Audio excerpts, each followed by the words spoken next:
It is 8:30 Eastern Time, the only time zone that wants the UNC Hulu doc to be released. This is Campus to Canton Live, brought to you by Campus to Canton. That is Chris K. I am Matt Bruening. Austin Nace may be joining us on a very delayed version of tonight's show. We will be talking about our Penn State, Texas, and UNC in panic mode. Sports parents are more annoying than ever. Which players need to enter the transfer portal, and our Week 7 top 25 right after the stinger.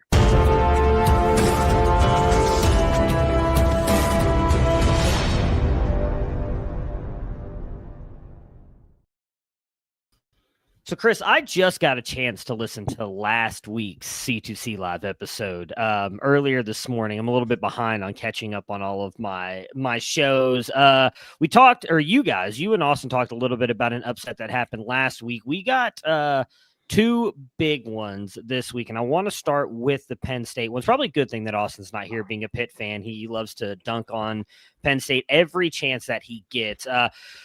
But they're upset by UCLA. I want to start with the UCLA side because I feel like we're not going to talk much about them. Does this matter for the program? Does it matter for Nico? Do you think they get another win the rest of the season? I'm happy for them. You don't ever want to see a team not win a game. So I'm happy that they got the win. But, is it going to happen again this season, or should they just cherish what happened this past Saturday?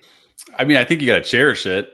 But I don't think you're going to get that many more probably. This team they seem good enough. I think coming into the year, I would have considered them like a 4 or 5 win team. So 4 and 5 might be a little bit difficult now because that would mean a lot of Big Ten wins. But they have good players. They have the coaching just seemed to not match the case. And sometimes you get coaching change, you get a little bit of boost of it. And Neuheisel was cool, and I think his name was Tim Skipper, who was an interim with Fresno State that did a good job. They seem like adequate to good enough coaches.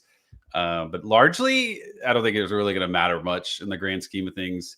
I will say, sometimes you worry about a couple big wins or something to end the season, and you're like, man, I hope this doesn't lock us into this coach. Me as a Hokie fan, I'm like, I think Philip Montgomery is doing a good job, but I don't want to hire Philip Montgomery. Don't let him win 6 or 7 games and all of a sudden we hire him. So I don't think you have to worry about that with UCLA, but yeah, enjoy it. I think UCLA has been beat up on the whole season with how pathetic they've been. And so, yeah, I think enjoy it, but I don't think it's going to matter much in the grand scheme of things. Yeah, I would say, again, I think it's rightfully so with what happened. And I actually think probably a lot of people are hating on UCLA probably unfairly due to Nico, just kind of with him transferring in there. And I don't know that it was necessarily shots he took at Tennessee and Josh Heupel, but, talking about I'm going to go play for a more pro-style offense and all those other things, and you expected with the rumors of him at least getting a decent payout, and UCLA being one of the teams that wanted to pay him, that they would be a little bit better than they have been. Nico as well has not necessarily been great, but obviously it was a good thing for him and UCLA to get that win. On the Penn State side of things, Chris, it was not pretty here. We're going to start with the facts here. 4-21 against ranked teams, 1-13 against your. I know you're a Hokies fan as well, but you do, I believe, support Michigan. If I'm correct. I do. Okay. Yeah, of course. I usually, when Michigan does something good against Ohio State, you brag about it in the chat. So I assume, I always like to double check. But 1-13 against your Wolverines and my Buckeyes. Can Penn State actually win a national championship with James Franklin? No. They benefit from the playoff expanding, right? We saw it last year. Yeah. I think they can win some games in the playoff because they're going to face a G5 champ potentially, and some of these maybe they could get their way to a 10 seed, 11 seed opponent, right? But I don't think they'll ever be able to top a top SEC team. They've shown to not beat a Michigan team, an Ohio State team. This was the season, right? They replicated exactly what Michigan and Ohio State did, and they've fallen flat on their face. Now and you want to talk about coaching situations, they're in in my opinion, coaching hell. It's you continue to win 9, 10, 11 games, but you're never going to win a big one. You're never going to get to the championship game, essentially. Does that matter to you? Right? Or do you just say, you know what, we're going to go for gold and take the risk? It's literally the worst debate on Twitter or amongst fan bases when it comes to coaches, and now they're in the thick of it. I mean, I don't think that it's. I guess it's easy for me to say this, right? As being a Buckeye fan who, for I mean, most of my life, they've at least been good. Never. I mean, I shouldn't even say that. Penn State's been good for a long time. I mean, even Bill O'Brien had Penn State as a good team. I looked it up earlier today. It's just funny when I looked up, Bill O'Brien was also 4-21 against top 10 teams. So like maybe Penn State, that's just kind of what Penn State is. But I mean, they had good teams. I can't remember if it was Franklin very early on or Bill O'Brien right toward the end of his tenure where they beat Ohio State in a couple big games. But Penn State is a team that I think should be challenging for a national championship. And so I guess I would put it to you this way, because I don't disagree. James Franklin has done a lot for the university. He did, bring them, kind of to that next level once Bill O'Brien left. But I agree with you that they can't win a national championship. I think he's a good coach, but not a great coach. So if you take that swing on a coach that you think can get you there and you fail, do you really think it's going to be that hard to hire someone else at Franklin's level? Because I don't. Well, probably not, but I don't think there's the thing right now is like, who would you hire? Like there's a lot of good coaches, but who's running to the Penn State job? I think it's a great job, but I just think there's a lot of solidified people in places that are exciting. Otherwise, the names are not all that appealing to the Penn State level. To me, it's purely coaching staff that's doing this because they get great recruits. They get the stars at quarterback and running back, O-line, D-line. I mean, the pass rushers, they are among the best in college football in the last 10 years, like at that upper echelon tier. It's just like their style of play and just their strategy is just so off. Because even if you look at like strength and conditioning, I think everybody always says like, if you go to Penn State, like we know you're gonna get the max out of that strength and conditioning and improvement from that level. So like, what is it? Well, it's got to be the coaching style and wits and all that. And so, who would you hire right now? Like, who is a realistic candidate? I just am not thrilled with any of the names that I think are out there. I mean, I think you would have to go someone on the offensive side of the ball. I think because that's always been kind of my biggest issue with Penn State and Franklin is that he's just so conservative. You're just not going to, you're going to win games, but you're not, as we just talked about, going to win the big games. You're not going to win the games that put you over that line. I don't know. I know the name I'm about to mention is a sexy name, at least probably from the fantasy circles for what he did last year and what he's been doing so far. But could you get like a Ben Arbuckle or Will Stein? Like, I know that may not sound like the sexiest name to Penn State, but like I wish Colin was here. So as I don't know exactly what Penn State's like NIL situation actually is. But I'd imagine with that kind of school, with the money you're going to be bringing in, being in the Big Ten Conference and one of the better teams in the Big Ten Conference, which obviously is shot every single year to make the playoffs, I would think you could bring in most coaches that you'd want. And then it's just, can they do it? Because again, here's the thing. You just mentioned it, right? It's got to be a coaching problem with the talent that they bring in on offense and defense. Like they bring in, 4-star, 5-star, 3-star recruits all the time. They're just not getting the best out of these players. And I think it's down to just James Franklin not being willing to risk it.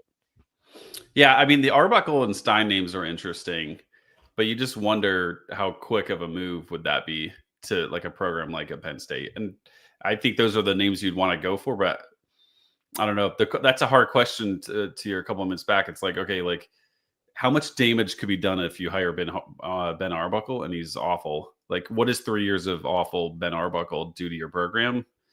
Probably not the worst, but I don't know. I feel like there's situations where you could go down a rabbit hole of struggling for a while and not make your way back. Like, I don't think Nebraska is a comparable team, but like they have been down in the dumps, and you think, why can't Nebraska get a good enough coach to bring them back up? And like Matt Rule's finally made it to where they're very relevant again to an extent.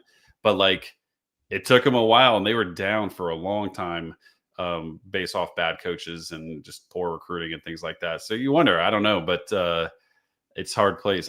James Franklin's just not going to cut it. I'm curious the Penn State fans in Slack, if they had to choose what route they would go. I feel like they always just continue to back Franklin. They're just like, well, like he is what Penn State is, and like, it could get worse. But like at this point too, is like I don't know. I guess it's you might understand this as someone who played college baseball. It's a conversation I had with people at the time who just never played like competitive or at like higher levels. So they're just kind of like, oh, well, I mean, it's cool. Like, dude, like I am someone where like, dude, I'd rather either win or suck. I hate being in the middle. So like I personally, if I'm a Penn State fan, would just be all in toward just go get Arbuckle, go get Wilstein, go get whoever you think it is going to be. And if it doesn't work out, cool. 3 years, like you can go. I really truly think they could go back and get a James Franklin type and be okay. So maybe you may suck or may not be in the playoffs for 5 years. You're going to be right back at it because you're still going to be able to. Penn State's always going to be a brand name in college football. You'll be able to get those recruits back. Sure, may again suck for a couple more years after Arbuckle, wherever if they were to fail. But I still think you could get back to the level that you're at now, which is just okay. We're competing in the Big Ten because I don't think the Illinois, the Indianas, the Michigan States are really going to. Maybe USC I think could pass them at some point if USC were to ever get their thing figured out. But I think right now, looking at the Big Ten, I think it's Ohio State, Michigan, and Oregon are probably like considered the top 3, I would think, by recruits and everything and everybody else in the Big Ten. And I think Penn State's right there in that thing. I don't know outside of USC who would really jump them if they were to suck for a couple years. So I think you know, as they say, you got to risk it to get the biscuit. Like if you don't risk it, you're just always going to be this team that maybe once every 50 years you luck into a national championship, you get the perfect run and you end up playing like a Boise State or something in the national championship. So that's how you get your national championship win. Like, I don't know. For me, I would be willing to risk it, but I guess it's easy for me to spend other people's money. So do you think that the fact that there's 12 teams in the playoff now make it where complacency is like kind of okay, right? Like, yeah. I mean, in theory, Penn State should have been locked into the playoff, and I don't think they are now, obviously. But like, yeah, Penn State's likely going to be in the playoff 50% of the time, like 5 out of 10 years, you would imagine 4 out of 10 years. And like, you know, it used to be, right, 4 teams. And then, you know, with 4 teams, it's like, okay, not making the playoff is a different story. It's a little bit more challenging. So you have to kind of go for that reach of excellence in all areas. So, yeah. I mean, I don't disagree with you. I think that, you know, especially because last year I've heard Penn State fans and you not just, you know, the ones at the company, but people on X and everything talk about, well, you know, we were one drive away from being in the national championship. But here's the thing. I think they would have gotten maybe not beat.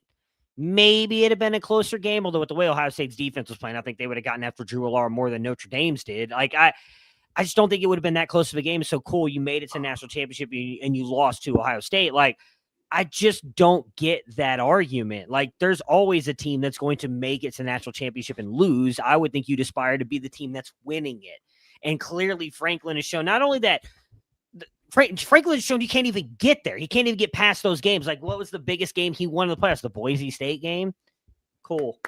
Congratulations. You beat up on the 1G5 team in the play. Like, did they beat Georgia? Was that, I can't remember who else they beat. Notre Dame beat Georgia. Yeah. Notre Dame beat Georgia. Oh, Notre Dame did. Yeah. So Notre Dame with, who was their guy who couldn't throw the Riley Leonard, who couldn't even pass the ball, and they still found a way. Marcus Smart found a way to beat James Franklin and get to the national championship in his 3rd year coaching at Notre Dame. And Penn State's been Franklin's been at Penn State how long? And yet has still been able to make it as far as Marcus Smart. And I don't know this. Well, it's not Marcus Smart. Marcus Smart's a basketball player. Who am I? Marcus Freeman. Sorry. Yeah, Freeman, like, I don't know. To me, that's the biggest indicator right there. Like, you had a guy like Marcus Freeman. I think he's good looking. I think he's a great looking guy. Yeah, he seems like a great head coach, fun guy. And in his 3rd year coaching at Notre Dame, which has been also, if I remembering correctly, considered harder to recruit and get players in because of some of these stricter school rules and the academic rules, and took a team with a guy who could not throw the ball, could not hit the broadside of the barn, could not fall out of a boat and hit the ocean, and made it into the national championship. And you couldn't with this 5-star Drew Allar. Well, I'll say this, like the one drive away or one play away thing is like so fake because there's so many teams that are in that boat, right? Like how many years is like in the past, right? Michigan versus Ohio State to end the year came down the final drive or something, and that determined who won the Big Ten. Like that's just how all sports go. One shot, one pitch, one drive. Like, so I don't, you know, if anybody wants to hang their hat on like, well, we were one drive away from a second playoff win, I think that's like a cop out. Like, who cares? I mean, I agree with you. As an Ohio State fan who was doing that for about a year when they missed that kick to beat Georgia to go to the national championship, play TCU, it was a very sad thing to hold on to, but it's all I had for a year. But like once you win it, you feel better about talking about these things. Yeah, I would be very curious to see what Penn State fans and for Ethan and Colin, if you listen to this, I'm sorry. I promise we're not just like ragging on this to upset you. Because I love both of you. I just think I just think you can do better. Like I really would like to see. I am someone where as much as I do love Ohio State, like I love the parity in college football, and I love when there are so many different teams that you think could win. And I know you and Austin again were talking about it last week when you're talking about the top 25, and it feels like Ohio State and Oregon right now seem to be like the tier top 2 in college football. Like I personally, not even just college football, all sports, love it more when you're talking about at least like 6 to 7, 8 teams that could possibly win a national championship. To me, it makes it more exciting than when you're just talking about 2 teams. And I would love Penn State to become one of those teams if possible. I just think you just got to be brave enough to move on from James Franklin. I don't know that they're going to do it. It's a tough one. He's been there a long time. They're gonna have to detach and come to grips with it. But maybe if they keep losing. As someone who also did something for a very long time, sometimes better to get out sooner than later. That's all I'll say. Texas lost again with Arch Manning. I would just like to point out really quick, just for no real reason whatsoever, but Quinn Ewers was 27-9 during his time with Texas and never lost to an unranked opponent, which Arch Manning just did this last week against Florida. Sark is 12-12 versus ranked teams since taking over at Texas, and 28-3 against unranked teams. His third loss again, obviously coming this week against Florida. Arch has just not looked good. I don't think that he's looked as bad as people have said. I think a lot of that is just, again, the name attached to the back of the jersey there. And I think probably unfairly on him because I don't think he's done a lot to really like promote himself or do anything like that. It's been all of the people around the world of college football and the media propping up Arch Manning, but it has not looked good for them. I think Texas is in a serious hole right now. They're not in our top 25. I don't know if they are in the AP polls top 25, but this has not been a good start to the Arch Manning era here at Texas. Yeah, that was a surprising loss, wasn't it? I mean, yes. Yeah. Florida has looked so bad at times. They looked a little bit better against Miami. And then I think the win was at home, right? So a little bit of an upgrade there, benefit. But yeah, I don't know. Texas going into the game had only beaten, I think, a couple teams that had 1 or 2 wins in the G5, and that was it. So like maybe in hindsight, we should have seen something like this coming. But yeah, we'll see what happens. You made a good point about Arch Manning. You feel, I don't know. I feel like you said, it's always been people around him or like the national media that make a big deal out. He doesn't seem like the type to look at me, like he's not the same type of quarterback as like a Nico or someone like that, where they are bringing attention to themselves. So you must feel kind of bad about him, but then, you remember he's a Manning and he'll probably be all right either way. Yeah, I mean, he'll definitely be all right either way. I was going to say Shedeur Sanders, but yeah, we can go Nico as well. That's a good one, yeah. I know Austin mentioned this on last week's episode. There's obviously been a lot of rumors about possible shoulder injury with the videos of him looking like he's grimacing when he's throwing the ball. I know Sark's kind of shot that down. Austin last week said that he thinks it's more mental. Do you have any thoughts on what you think could be going on with Arch? I mean, it's not, like I said, not looked good. He doesn't look healthy.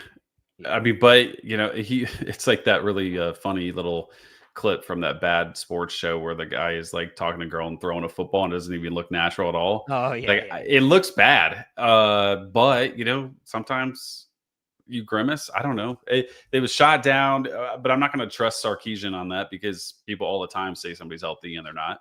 Yeah. I think it's common sense to think maybe he's in pain to some degree. Maybe he's just not as good as we thought he was. And like, I think also too, I think you can blame a little bit of the offense. They lost a couple big offensive linemen.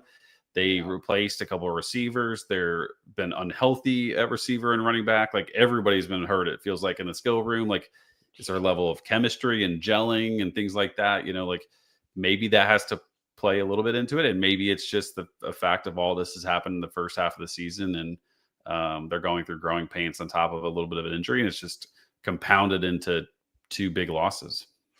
Yeah, I mean they've beaten Sam Houston, UTEP, and San Jose State. Those are their wins currently on the season right now. I would bet at this point they probably don't even make the playoffs. The remaining schedule, obviously, they have the Red River Shootout this weekend. We don't know for sure if John Mateer is going to be back, but if he is, I feel like that's leaning toward Oklahoma, even though, again, it is legitimately a 50-50 split with the way they do the stadium. I've been to the game. It's a lot of fun. But then they get Kentucky the week after that, Mississippi State, Vanderbilt, Georgia, Arkansas, Texas A&M. Like, I would think they'll be favored against Kentucky, Mississippi State, and Arkansas. Vanderbilt could be a pick 'em. I don't know. I mean, Vanderbilt, I don't think looked great against Alabama. Maybe they end up beating Vanderbilt, but like, I don't see them even being in the competition against Georgia. And honestly, they're rivals in Texas A&M right now. They almost have to win out. They have to, I think. Yeah.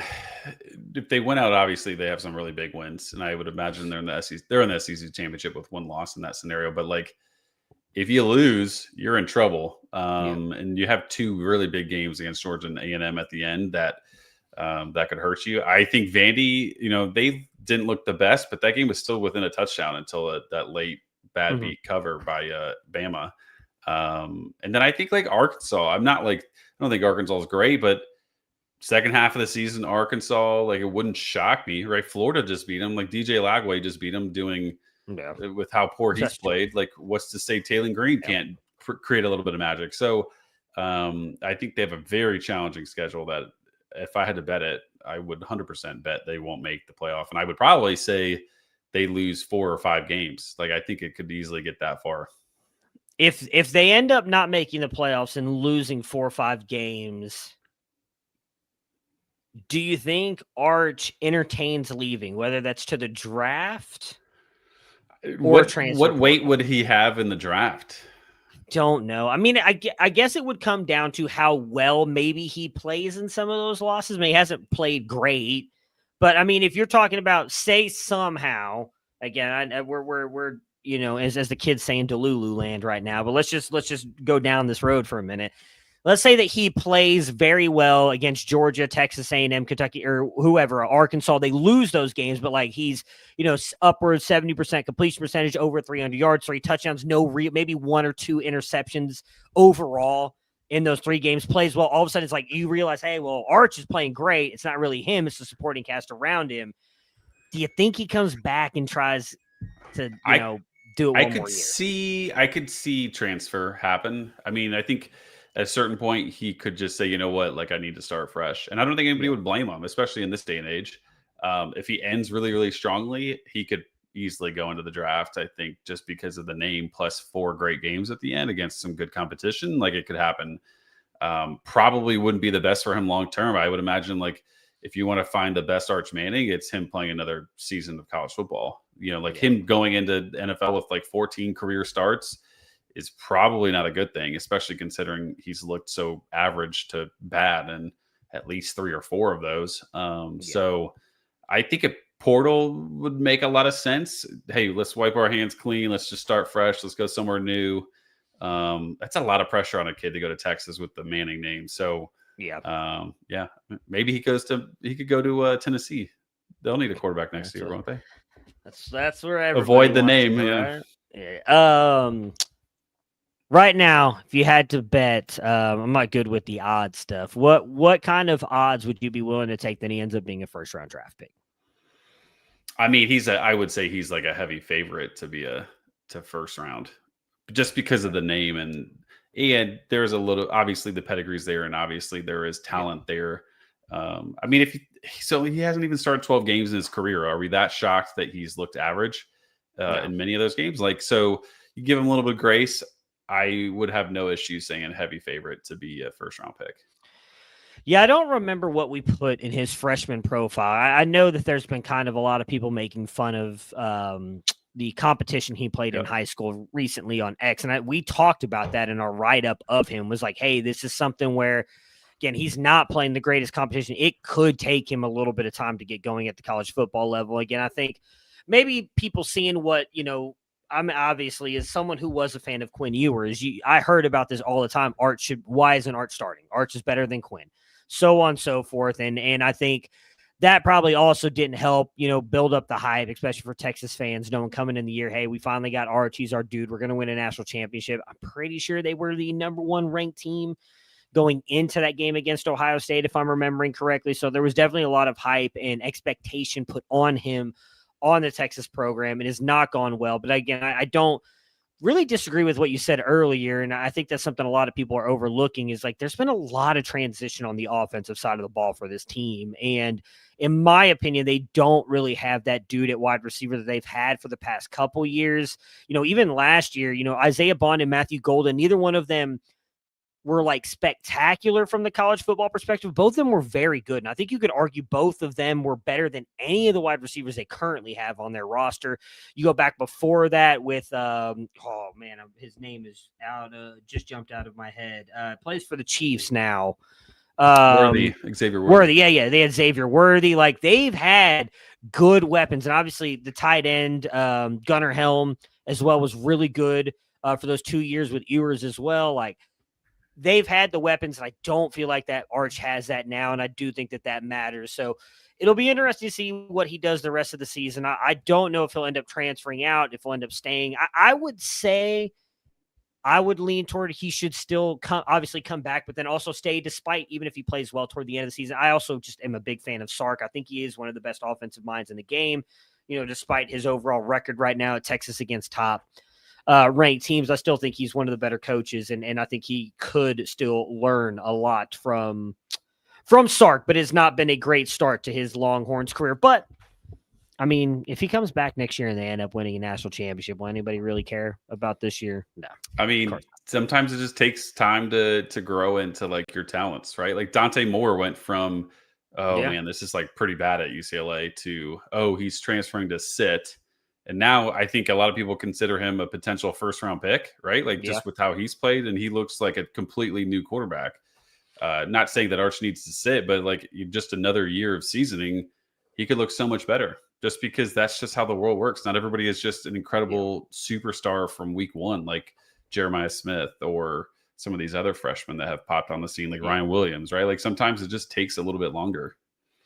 Yeah, and I mean, you mentioned Dante Moore obviously going to Oregon with all the talent around him. Look at the guy who won a national championship last year. I mean, Howard was an okay, like maybe even decent, if you want to say quarterback for times at Kansas, and then Kansas State, and then ends up going and getting around a top offensive line, adding weapons like Jeremiah Smith, Travion Henderson, Quinshon Judkins, that defense, and all of a sudden goes and wins a national championship. Like sometimes the pieces around you matter. And I think that part is also kind of failing Arch right now. That, if I'm being honest, as I mentioned earlier, Quinn had gone 27-9. Like that is the one thing Quinn had for him. I think Quinn for his entire career at Texas had like a top 5 ranked offensive line. That defense last year was incredible. And then again, you talk about the weapons around them, at least from the wide receiver perspective. I think the running back room still probably as bad as it was last year. But when you still have all those weapons around you, it allows you a little bit more grace to kind of build into that position. All right. I don't even know where we're going to go from here. This is a topic Austin really wanted to talk about. And of course he's not even on the show, but UNC has been, I think it's fair to say, just downright embarrassing, which I wasn't expecting. I thought Bill would at least be like in games. They were in the first drive the second drive against TCU. Maybe it was the first drive. Didn't they drive down the field and score on the first drive? They did. Everybody was very excited about it. Yeah. I almost forgot about that. Since then, the wheels have fallen off. Is it all Jordan's fault? Is it all her fault? Is that what's going on here? I've learned to never blame a woman. What a complete mismatch of like, it's been bad. It's almost like the 80-year-old guy who's never coached in college football would be outmatched in college football. But I think the fact that who he is, Belichick, blinded us from the fact that college football is not the same as NFL. Like it just looks like, I think Ethan said this in Slack, it looks like he's seeing plays that have never ever been played before in front of him. Like some of these things are just not possible in the NFL, right? Because of just NFL having so much speed. That's not the case in college, and there's just it's such a mismatch. It could not be any more of a mismatch when you look at like the players on the field going up against each other. Yeah, I mean, that's a very interesting point. I think it's interesting because I think you could look at someone from his coaching tree, who I know Felix hates, but Matt Patricia is that Ohio State defense playing like the best defense in the country, which I don't think anybody was expecting. And I'm trying to think of who some of the other coaches are, because I mean, we've seen college coaches go up to the NFL and struggle and then come back down and still have success. I'm trying to think of who probably is the last NFL coach to come into college football and have success. I don't know off the top of my A lot head of them were ones that like were in college, went to the NFL and came back, like Bill O'Brien, obviously Saban. Like, so I don't know if there's really any good examples of guys that were just pure NFL guys and then went into college. Yeah, that's an interesting one, because even like the Green Bay Packers defensive coordinator was great at Boston College. Yeah, but I think he was an NFL guy.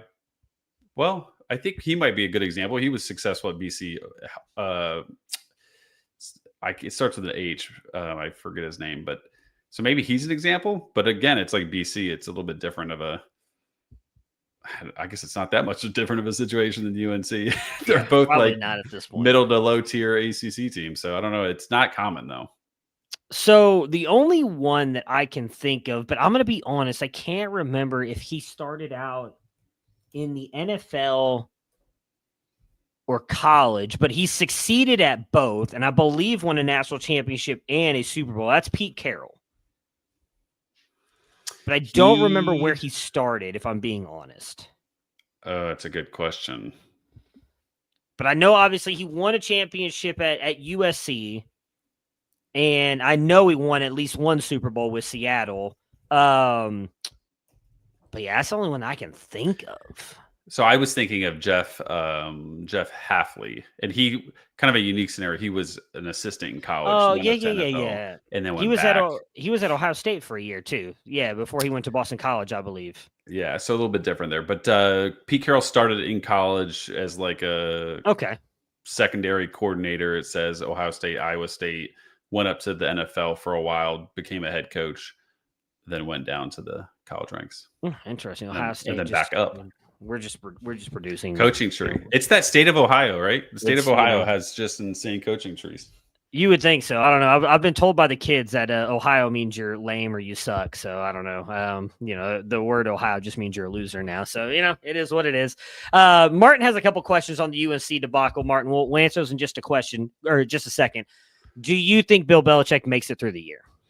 It sounds like he's trying to find every way possible to get out of this thing. And at the same time, too, it sounds like UNC is trying to find every way possible to get out of this thing. So I don't think he makes it the full year. It seems like both sides are going to try everything they can to get out as fast as possible. I think everybody saw the thread now.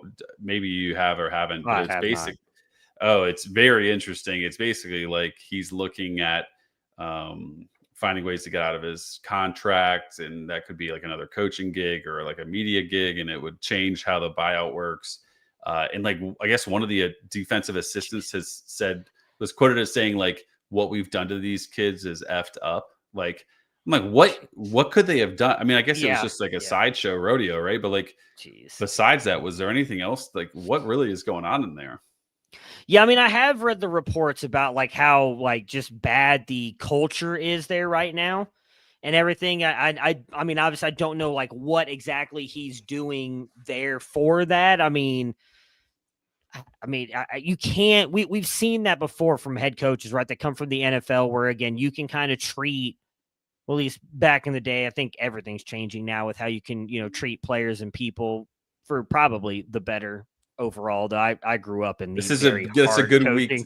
I was gonna say me too. This is a good week to do it, considering the Arizona Cardinals coach. That's right. Been there, done that. It's happened to me. I mean, it is. I grew up. That's the thing. I don't know. Last time I was on the show, me, you, and Austin we got boomerish. Now we're back boomering to a little bit. I didn't mind it. I mean, it is what it is. I think it turned me into who I am. I'd never had an issue with the way my coaches coach me, but. Everybody's different. I guess it is definitely a new era in how you can coach players. But even in the NFL, obviously, again, because you're getting paid, I think they can treat them a little bit differently than you can college football. Even most of college football athletes are getting paid now. But I don't know. It's going to be interesting. You've heard a lot of rumors. I'd be very curious to see what it is exactly he's done to these players. I need to know what this culture is, like this horrible culture is. Yeah. I feel like it could go a lot of different routes, and that's why I'm like, just show me. Like, somebody get this Hulu documentary to come back to life, because I need to see it. Part of me thinks it's probably just him being a ridiculous hard ass and just like probably being super hard on kids, like being like mentally messing with them, like not knowing their names and like intentionally ignoring them and shit like that. But I don't know. I mean, it could be anything, but this has been, I think everybody agreed going into this whole thing that it was either going to work out masterfully, they were going to be incredible within 2-3 years, or it was going to be a complete crapshoot, and that's exactly what it's turned into. Yeah, I think, the other Chris, now he'll be known as the other Chris. The other Chris, I believe other Chris, Felix, and Austin all thought this was going to fail miserably. I was the only one who was like, look, like he's coming in, there's great track record. I think he'll be able to turn UNC around, and it's not worked out that way. Martin asked, do we think Bryce Baker just redshirts and leaves? That's what I would do. I don't know, if, let's say, Bill or UNC finds a way to get out of his contract in the next couple weeks. I mean, I guess maybe it's more appealing than some of the other jobs on the market, but like, who do they bring in that Baker wants to play for? I would think Baker could at least maybe not go anywhere he wants to go in the country, but would have a decent amount of options to transfer to. So if I were Bryce Baker, that's what I would do. What are your thoughts? I think it all depends on who's coming in. I think you shouldn't do anything for the time being, right? Because he hasn't played in a game yet, right? No, he is not. So I guess you didn't have to declare redshirt, right? Not right now. He can wait. No, I mean, you just have to play 4 or less games. So if I'm him, I keep considering the back of my mind. I put out feelers potentially, with the goal being that I redshirt. But hey, what if week 11 they say, hey, go take the football and play? Like at least maybe I'm getting some game reps, in that scenario. But yeah, I think inevitably, unless the coaching hire is just like really great fit for him and he knows them or whatever, systematically maybe. Otherwise, I think I would imagine he's going to go pick his choice. I mean, at this point anyways, like who's staying after? Like everybody does this, right? Like you must go to a program for a year, get money and practice, and then you just go find another job somewhere else the second year, right? So it's not all that atypical to begin with. So Martin also asked, says Coach Prime would eat Bill Belichick's lunch as a college coach. Who would have predicted this 2 or 3 years ago? I don't know. I think Deion's a tad bit overrated as a head coach. I think he's a great program builder, or program, as the old people say. Yeah.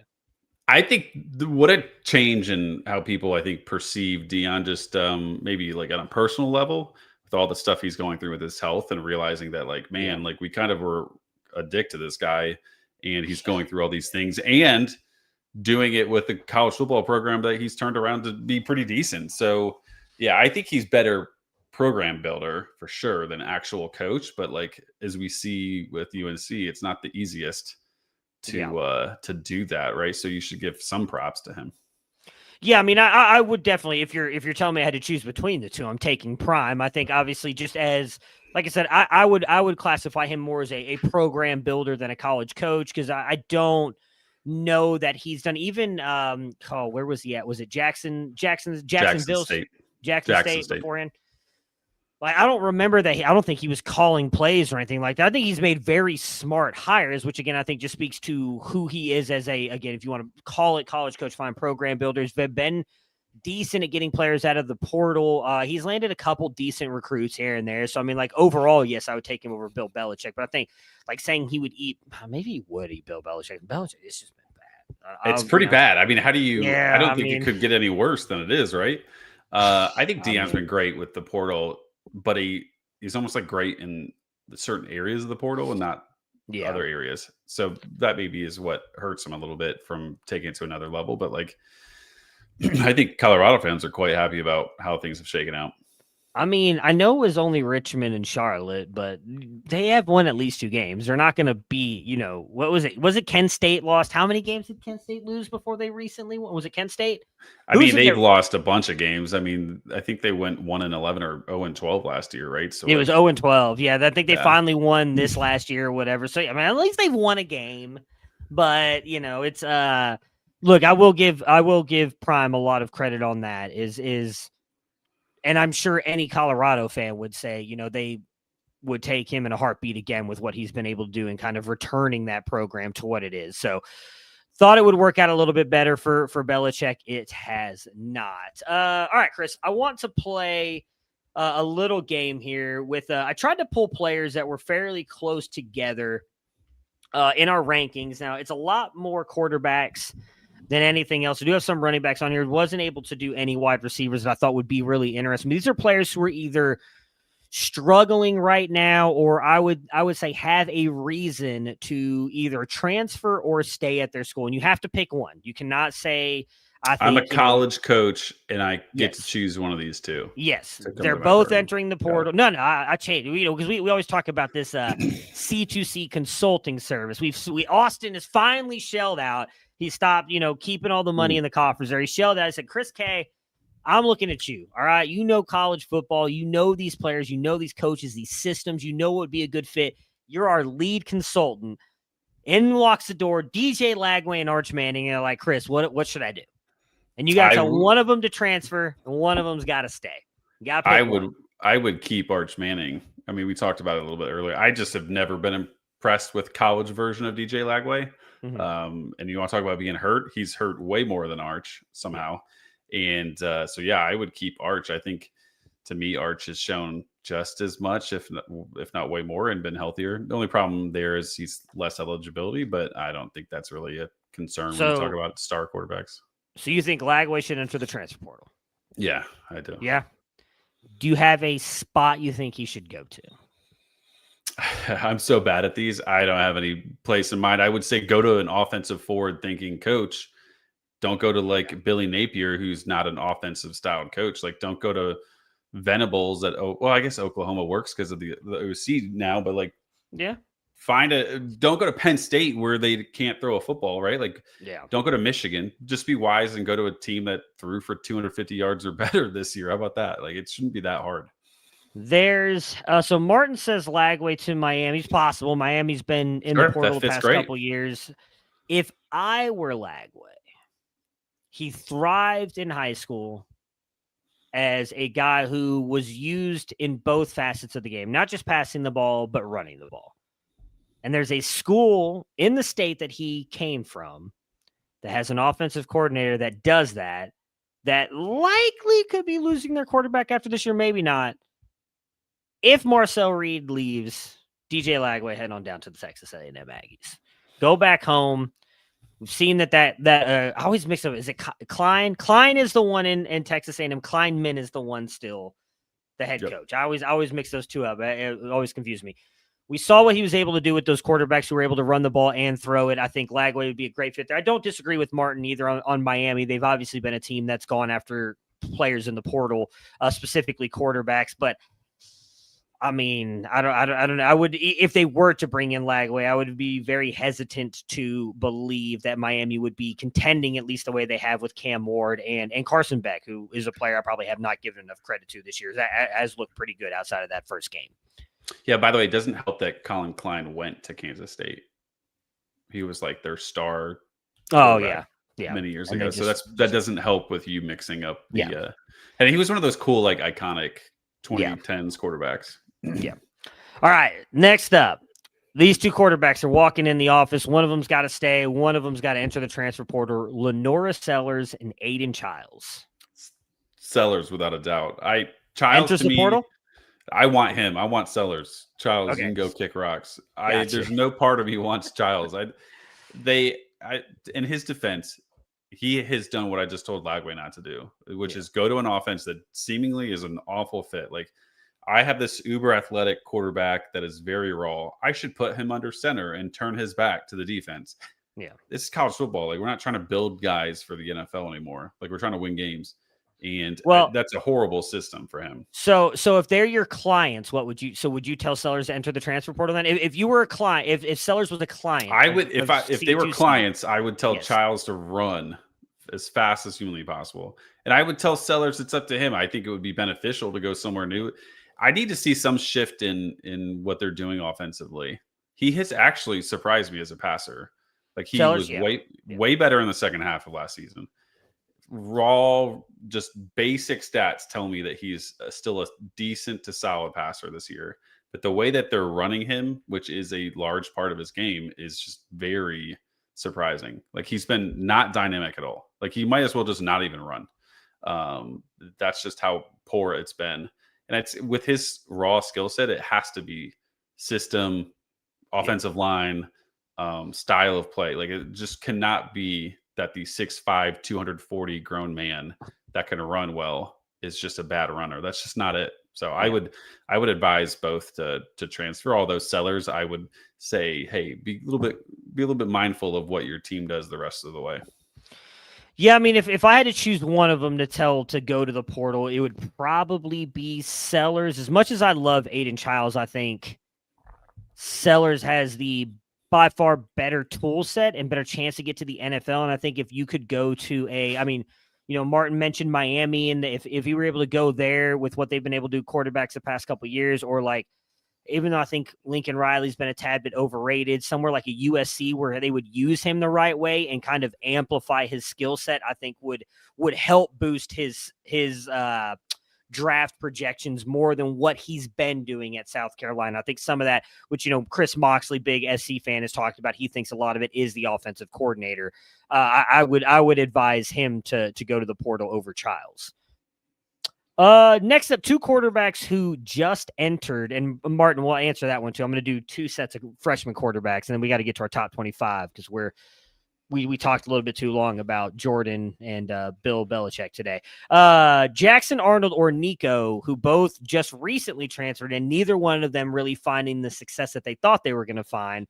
You got to tell one of them. They both come sit down. Chris, what should I do? Should I stay? Should I go? Which one are you telling to enter the transfer portal? This is incredibly difficult. I think both of them are pretty bad. I would say Nico should go. I think I would tell Jackson, hey man, get your degree. I would tell him that. And then I would tell him, Nico, you might have a shot here. Let's position yourself in a way to really thrive. It's probably not with whatever UCLA brings in. So go find another shot at a better offensive style of play and system to help you out. Yeah, Nico would be my choice as well. The problem is I just don't know where he goes because it really seemed like nobody else was really in on him outside of UCLA. I think at one point in time wasn't Indiana, but then like he kind of scoffed at them. So I wonder if Indiana would be interested in bringing him in if Mendoza were to say go to the portal. I don't really remember what other schools were in on him from a recruiting level. Obviously, he's from that area. So like UCLA made sense at the time. I think Alabama was still pretty high on him. I don't know where else he would go. I really don't know where he would go that he could turn this around. Says Sacramento State. That's a good one. Yeah. I like that. The problem is if you're a loudmouth who's not necessarily from general public view, not necessarily a great, locker room guy. It's hard to want that guy. But wasn't he kind of a later portal addition last year or this past, earlier? Yeah, this season? Because so it's hard to gauge who would have had interest if they didn't already have their quarterback locked in. Who doesn't want to add a quarterback in April? They want to add him in January. I want to say he was late because it was the battle back and forth for that, him asking for the more money. I think it was right toward the end of spring practice. Spring game. Yeah. So I think that's a tough one to gauge, but I think you're right. It doesn't seem like there's a lot of opportunities to find a guy. And is he from Hawaii? No, California. Okay. He played high school in California. He might be from Hawaii, but he played high school in California. Sometimes it's hard because it's like you mentioned with Lagway, go back home, the state of Texas. That's a really easy way to find a lot of these landing spots. And I was thinking maybe he's from Hawaii, but California, there's some options, but probably not all the best options. There's a school in the West that I think if he were to allow himself to be okay, I'm saying this in a way of like I know nothing about Nico outside of things I've read and heard other people say. Don't know the kid from Joe Schmo. So, just take this as the things I've heard. If he were to allow himself to be a little bit more coachable and humble, Arizona State might need a quarterback next year if Sam Levitt goes to the NFL. I've loved what Kenny Dillingham has done over the past couple of years, specifically rebuilding guys like Bo Nix, who nobody thought had a chance to go first round. If he's able to maybe go into an Arizona State and kind of rebuild that stock, because I don't think they've got two younger players behind Levitt. I don't think either one of those quarterbacks, I can't remember their names at the moment. One of them I think is a true freshman this year. Don't think either one of those guys are ready to step up and play right now. If Sam Levitt were to go to the NFL, which I think is a great possibility with how well he's been playing at times, Nico could be a great fit for the Arizona State Sun Devils. Yeah, and I think Arizona State's, which is awesome. I'm a pseudo fan of them just because I like what they've been doing. I don't think Arizona State's at the point where they say, you know what, we go with the redshirt freshman. Like, I think if Levitt left, they would find an answer in the portal. So I think that could be a possibility. Which, by the way, you mentioned Indiana, Fernando Mendoza. If Mendoza does anything, he's going to the draft. Like, I think he's built steam so much on how he's performed that I don't think portal would ever happen. I think he would be a first rounder. I think Mendoza for sure is going to the NFL with how well he's played. I mean, they got a tough matchup this week, I believe. I think it's this week against Ohio State. Oregon, if he plays well there. Oh, they're Oregon this week? Oregon this week, yeah. Gotcha. I mean, if he plays well there again, I don't know that I would put him in the first round yet, but he's been amazing. Yeah, I want to say Nico. They were in on Nico, and then he kind of was like, "I'm not going there." Maybe it was a different player. I'm trying to remember. And then that's kind of when they turned their sights and ended up going and getting Mendoza. Two freshman quarterback ones we'll do really quick, and then we'll do a couple of these running backs, and then finish out with our top 25. I'll do with Martin's first. Bryce Underwood or Jaron Kiave Sagapuatele. Which would you tell to enter the transfer portal? Underwood. Ooh, just because I think, what are you really? I mean, we've seen it happen. JJ McCarthy went 10th or 11th, right? Like, it's possible, but this kind of feels like a little bit of a seller's thing where it's like, are they really going to push him and advance him in the passing game or the running game? The full set of talent. Like, if he's not rushing for like 600-700 yards a season by the time it's all said and done, like, what is Michigan doing? It feels like they're kind of like keeping kid gloves on him for the time being and not letting him hurt himself. But I think he's so talented. It'd be crazy not to try to find a position, a starting spot in a more advanced, higher level offense that can produce another first round pick.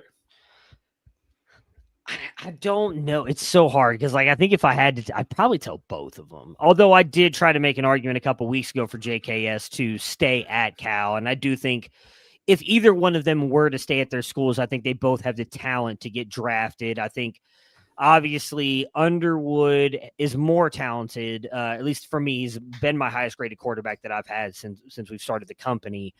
It's just hard. I mean, because I know he was committed to LSU before he did the flip. He's from Michigan, so like I think it's hard to kind of leave your hometown team. I don't know that I would advise going back to LSU. I don't think you can make the move to like an Ohio State after being a Michigan player. So like I just don't know where he would go. You've got Alabama's got Keelan Russell. I'm just trying to think of where he go. Where like JKS, I feel like he could go to a lot of places, and like JKS could go to Ohio State if they realize Taven St. Clair is not the guy, and all of a sudden it's like, well, here we go, right? Like, or he could go back to Oregon. He could the Dante Moore thing, just different school and played a lot better as a freshman. He could go right back to Oregon after this year and have success. Maybe that's where Underwood could go. Underwood could go to Oregon. I think Oregon might have recruited him. I honestly don't remember. I imagine everybody wanted him. It's just a matter of like, are they going to invest the time and effort into somebody I don't think they're going to get?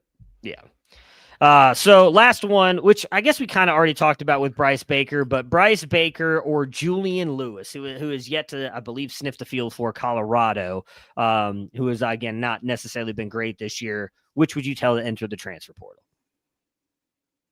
This is I've seen actually Julian Lewis play in person in high school because he's from this ish area. Yeah.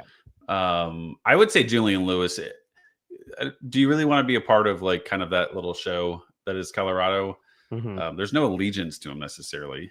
They bench Salter. They play a random guy, go back to Salter. So like, is there love for you? Right. Like, so I would tell him to start fresh, go somewhere new and see what happens.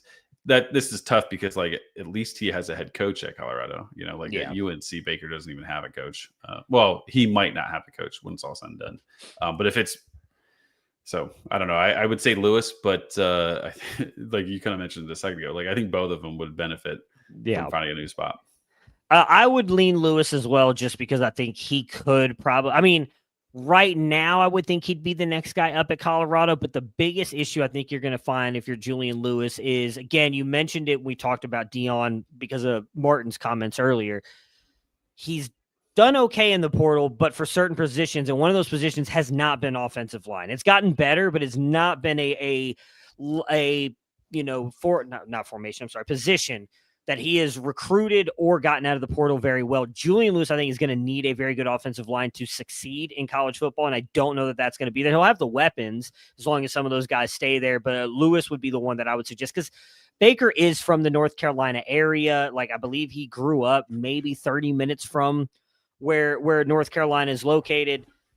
I think even if they bring in a new coach, unless he goes into the portal to bring in one of his guys, Baker, in my opinion, is the best quarterback on their roster. So I think he would get the first shot at being the guy. And I think, again, that matters more to players than I think probably the outside people really think. Like, when you've grown up in an area, you've grown up rooting for a team your entire life, like being that player who kind of helps return them to some kind of glory, I think matters to people a lot more than some people give it credit for. So I can understand Baker staying. All right, let's reveal our top 25 for week 7 here. We've got some small changes. So as you can see on the side of the names here, the up arrow means the team has moved up, down arrow means they've moved down, and the little circle graphic there means they have stayed the same. So I am disappointed in both of you that you raised Ohio State up to 1. Oregon has been my number 1 this entire time. I believe Austin said I only had them number 1 last week. That is untrue. Oregon has been my number 1 team the entire year. I just think they are the most complete team. But you two both had Ohio State ranked as 1, so Ohio State jumped back up to the number 1 team in the nation. Don't think there's really much to discuss about those two, though. As I mentioned earlier in the show, you guys mentioned last week, don't disagree. Top 2 teams in the nation currently.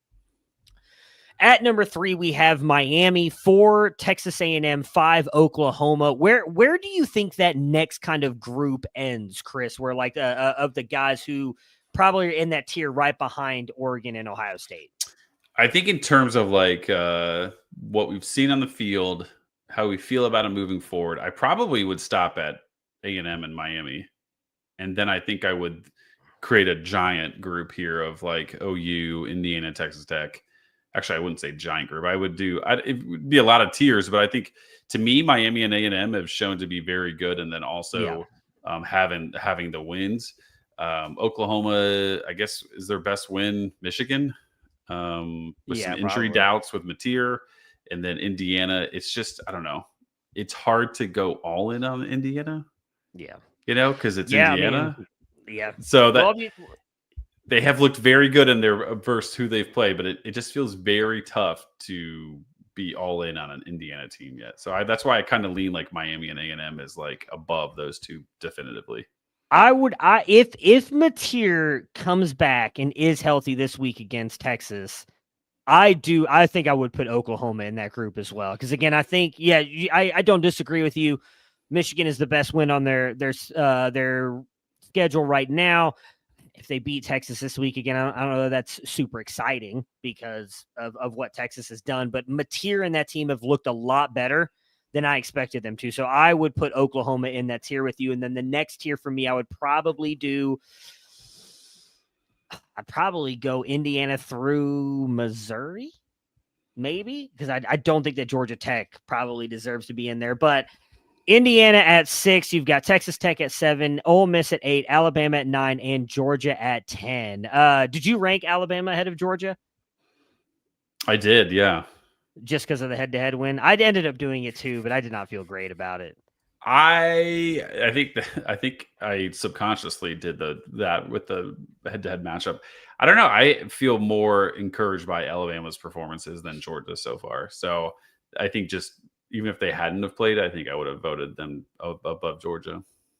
Yeah, I mean, I had Georgia up at 4 for most of the season, dropped them to 10 here. I think I actually dropped them to, I did drop them to 10, with Alabama slightly ahead of them at 9 because of the head-to-head win.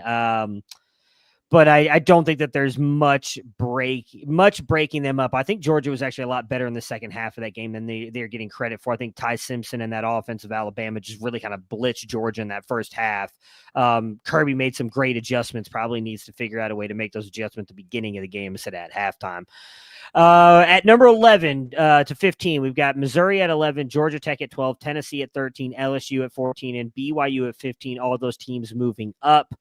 I don't know there's anything really to talk about there. LSU big matchup this week. I think who else has a big matchup in that group? Actually, I don't think anybody else has a big. It's just LSU this week. You have Missouri top 10. I think I have Missouri 12. So I guess that's maybe the bigger difference. It's minor, but that's the biggest difference of the group there. I mean, look, I think what Missouri has done this year has been extremely impressive. I really did not expect them to have many wins at all with Bo Perbula at quarterback this year. He has looked good. I just need to believe more, I guess, in Drinkowitz. Apparently, I need to believe in his running backs too. I was going to say, I feel like you're hedging yourself from previous comments made on previous shows with this ranking, but I think Missouri fans will appreciate it. Yeah, he's never been against Missouri. I think Drink's a good coach. I didn't expect Ahmad Hardy to be this good or Bo Perbula, but I mean, again, that's why Eli makes the money and I don't. I'm sitting here talking about college football and he's paid millions of dollars. So at number 16, I get to see my beloved Arizona Sun Devils make their way back into the rankings. I think you guys had them ranked last week as well. 17, Notre Dame. I just completely disagree with that ranking, but it is what it is. 18, USF, 19, Virginia, and 20, Utah. We do get number 16 versus 20 this week in Arizona State versus Utah. I would imagine whoever loses, that's probably going to get knocked back down out of the rankings. Pretty big matchup this week. Any thoughts on those 5 schools? I mean, Notre Dame's the biggest one, right? Like I'm in the middle, right? Austin has him as 15. He contributed this week, even though he's not here today, RIP. But I don't know. I'm starting to, we needed wins. So we got that. Miami and A&M still look to be very good teams, as we've said. Yeah. And now I'm starting to see okay, Notre Dame's winning games and they're doing it handily. They're doing it against some solid-ish opponents like Boise State. Arkansas is not the greatest teams ever, but they're definitely not pushovers. I have just been impressed with how good they are in the run game. I think some of their passing game is getting a lot better. So, and then don't they have one of the best cornerbacks in the country? And he's a true sophomore, maybe. So they have some pieces on defense that are starting to pop a little bit. So I have just been more impressed the more I watch Notre Dame.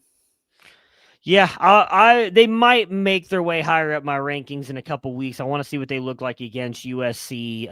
It's not that I'm rooting against Notre Dame. My flag plant this year was CJ Carr, and that has looked actually to be fairly right so far. I think people are so in on CJ Carr. People are talking about him as a first rounder now. I mean, it's just ridiculous what the buzz gets these days. But he's played enough to start that buzz, in my opinion.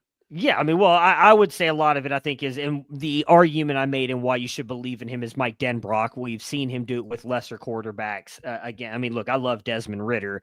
I think CJ Carr's got some more talent than Desmond Ridder, and Desmond Ridder was a fantastic college quarterback. He didn't end up doing anything in the NFL, but he was very good for Cincinnati for his time there. I think that Mike Denbrock is probably one of the more underrated offensive coordinators, especially with what he was at. Granted, I know it was, who do they have there?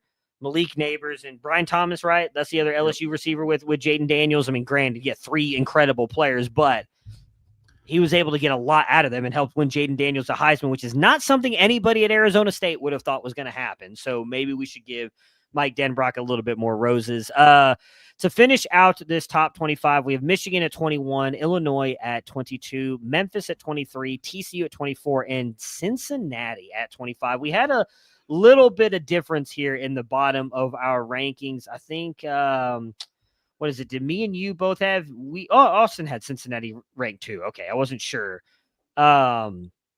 TCU was not ranked by Austin. I think that's the only one. And then you did not have Michigan ranked. Why'd you drop your beloved Wolverines out of the top? I don't know. Some of these other teams just look good, is just as good. And Michigan to me still just doesn't have like a great flag plant win. Like Nebraska's cool, but like it ain't that cool. That's fair. But they're teetering on the line for me. Quite aggressive with Austin's 18 ranking. Watching the Michigan game against Wisconsin, they struggled to run the football like consistently. They popped a couple big runs, but if you put this Michigan team that I saw on Saturday against a bunch of these other teams in the top 25, I just don't think that they win more often than not. So that's why I have them on the edge there. There's a lot of interesting teams in the bottom 7 or 8 of this top 25. I was going to bring up some of the others receiving votes here. Penn State, Florida State was one that you ranked in the top 25. Penn State, Austin had ranked in the top 25. And then the others that were kind of right on the verge for us, USC, Auburn, Vanderbilt, Iowa State, and Texas. Which of those would you like to talk about? I put 26 next to Auburn just to do it, but I would not consider them next receiving votes. So I need to update how I handle that moving forward. But I think we've already talked about them to death, but like Texas and Penn State's very interesting how we have them all dropped out. Yeah. But yeah, Austin doesn't. Austin kept Penn State in. I don't think he ranked Texas, but he did rank Penn State. He did not rank. I don't want to rag on him because he's not here, but like, wouldn't you keep Texas in if you keep one of them in? I would keep Penn State in because it was a loss to Oregon. Granted, it was at home. They did fight back in that game. I mean, Texas, look, I know Florida is not a bad program despite their record, but like I hate doing like what's the most impressive loss because it's still a loss, but like the most impressive loss is you lost to the number 2 team in the nation, not an unranked team. Well, Penn State lost to UCLA and Texas lost to Florida and Ohio State. So like to me, I'm thinking like, I don't think both of them are obviously top 25 worthy, but yeah, one of them didn't lose to an 0-4 team. That's fair. That's fair. But maybe we're splitting hairs on average teams right now, but yeah. Maybe they were just so down in the dumps after, losing that game to Oregon. They couldn't quite grasp traveling across the country and playing at UCLA. I mean, I don't think either one deserves to be in there. I guess you could make the argument with TCU and Cincinnati if you're just going based on, top 25 talent. I do think that TCU and Texas have more talent than some of those teams in the bottom 25. But again, I think what you do on the field matters.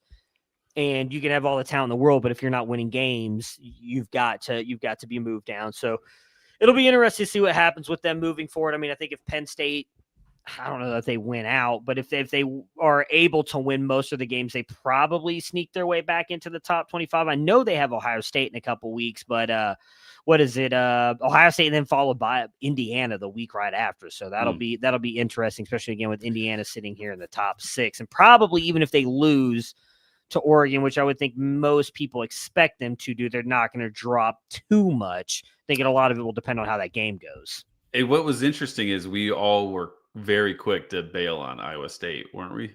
Like I think every week we were like, we're going to rank them, but it doesn't feel like they're all that impressive, but they're 5-0, so we have to rank them. And the moment they lost a game, we all cut ties and got out of there. But they're 5-1. So it's not like they're the worst team ever. And so we'll see. Maybe they can get back on the horse and win some more games. But yeah, I thought it was interesting how we all bailed on them pretty quick, myself obviously included. It's funny. I'm looking at the rankings and we did not move them much at all. Like I'm looking at it. Austin had them within the 20 to 23 range every single week. You and me had them like right at 15 to 18 every week. So it's not like, it's not like we dropped them far. Like Penn State to me is definitely the most interesting one. UNC just put out a statement according to Martin Cherries. Might want to, I guess, look at that right before we, potential exit strat. Oh, never mind. Something different. Let's see here. Oh, you know what? We didn't talk about any of the other stuff recently either with betting stuff. And then I forgot about that. Austin's really good about updating. He always talks about we got some great breaking news, and we actually did get some breaking news right beforehand. Do you have that statement? Because I have no idea what it is. How you can like gamble? Oh, no, I'm fully committed to the UNC football Oh, and the gotcha. program we're building here. Interesting. And Coach Belichick, Belichick has the full support. By the No, I way, mean, yeah, would the go ahead. director of athletics at UNC be named anything other than Bubba? No, I think if you're not, you can't be hired there. That feels very appropriate to me. Yeah, the Stanford thing, I think we can say for next week. I thought it was very interesting that they got that $50 million, whatever it was, donation to the football program, which is a good thing for them. That is something we can talk about next week.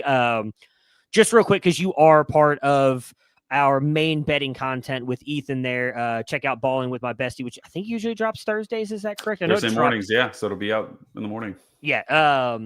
What were your thoughts on the news about players and staff being able to possibly bet if this gets approved? I think NCAA has approved it, but I think they said, like, I can't remember who has to, I think it's the conferences or someone has to approve it before you can actually do it. I feel like, why would we do this? Like, why would we go down this route? I need to know more details about like what it all entails. Like, what can they actually bet on? I mean, I can't imagine they can bet on their own games or even college football in general, but they can like bet on the NBA game, I guess. Like, I think, while fine, it's like, what are you going to do to these kids that you just suspended like a year and 2 and 3 years ago? That kind of feels like a little bit shady, but I don't know. I don't know why you would go down this route unless you really, really had to. Like, what spurred this change? What was going on that you said, you know what, we should have really just let them just gamble on the MLB games? Yeah, it'll be interesting to see if it gets passed again. I believe the NCAA agreed to it or whatever, but it still has to be passed by whomever for it to actually be put into effect. It'll help, I guess, with, I haven't seen a ton of players really get, banned, or who was the Iowa State quarterback a couple years ago that happened to? Hunter Decker, right? Yeah, Hunter Decker, the hefty lefty. Yeah, that's right. Maybe it has saved him, but outside of that, I don't think we've had a lot of players caught that have really gotten their careers derailed by that. But it'll be interesting to see if that gets passed. But I think that will do it for today's show. I didn't even ask Kirk to come on because I'm still, all this stuff with Peter. I'm not a fan. Austin may be giving in. I'm not. I love dogs, but it's just too much for me. So draw the line somewhere. Austin, I'm sure we'll invite him back because Austin's a big Kirk guy. He's just one of those guys who loves those kind of analysts. So we will be back next week, possibly with Austin, and we'll be talking about, I'm sure, all kinds of college football related things. So until we see you guys again, good night and good luck.